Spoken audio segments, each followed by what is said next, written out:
Helo Carsalem, gobeithio bod chi gyd yn iawn. Dwi'n colli gweld chi gyd, ond gobeithio gael chi'n fuan. Dwi yma bore yma i sôn yn sydyn am ymgyrch dwi'n rhan ohono fo efo elusen ar enw Tearfund. Enw'r ymgyrch yma ydy Take a Stand.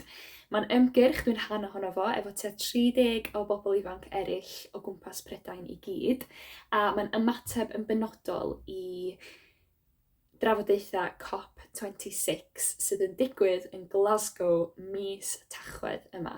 Mae COP26 yn gynhadledd sy'n cael ei gynnal gan yr United Nations bob blwyddyn, a mae'n delio'n benodol efo effeithiau newid hinsawdd, be fedrith gwledydd wneud. Maen nhw'n trio dod fyny efo goals gwahanol bob tro i drio cyflawni i wneud pethau'n well. A nath na adroddiad gael ei ryddhau gan yr IPCC sy'n gangen o'r United Nations yn ddiweddar yn deud bod o'n bosib i ni dal gadw newid hinsawdd ac ynesu byd eang i 1.5 grad Celsius, ond mae yna bethau angen digwydd rwan fel ymateb i hynny, neu fydd hi yn rhy hwyr.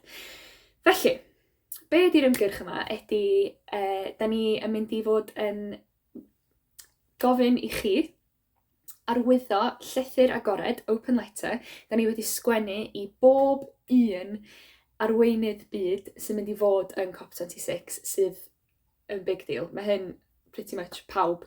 A mae'r llythyr yn mynd i fod yn iaith nhw eu hunan yn gofyn iddyn nhw, newch chi please gadw cynhesu byd eang lawr i 1.5. A ffordd yn eisiau nhw wneud hyn ydy 1. I stopio talu am danwyddau ffosil o amgylch y byd. 2. Torri allyriadau carbon lawr i 0 cyn gynted a phosib. A 3.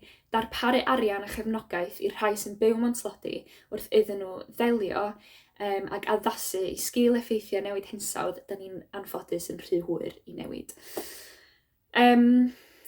Felly, dwi'n meddwl fydd yna gyfle i chi ar ddiwedd y gwasanaeth i arwyddo'r llythyr. Dwi'n meddwl fydd yna bobl yn sefyll yn cefn efo laptop neu darn o bapur, dwi'n siŵr, neith Rhys neu pwy bynnag sôn am hynna. A dwi just eisiau annog chi i fod otsh am hyn. Mae'n big deal, a da ni fel Cristnogion angen bod ar flaen y gad efo hyn, achos mae Duw wedi creu y byd yma, a mae'n caru'r byd yma, a felly fel ymateb i hynna, da ni angen neud hefyd. Achos os da ni yn deud bod ni'n caru Iesu, da ni hefyd angen caru'r byd a'r pobl sydd yn byw arno fo. Dwi'n meddwl bod hyn yn un o'r ffyrdd allan ni wneud hynna. Felly, newch chi please arwyddo'r llythyr. Mae'n rili cyflym. Newch chi please gweddio dros yr gynhadledd fydd yn digwydd yn Glasgow. Bydd na benderfyniadau mawr a cama mawr yn digwydd. A byddwch yn proactif a gorwch y sgwrs. Sgwrsiwch am beth ydych chi'n neud. Gobeithio fedrwch chi gael eich annog gan eich gilydd, achos mae pethau ma'n dechrau ar yr small scale hefyd. Felly, diolch yn fawr iawn am wrando a go and sign that letter. Ta!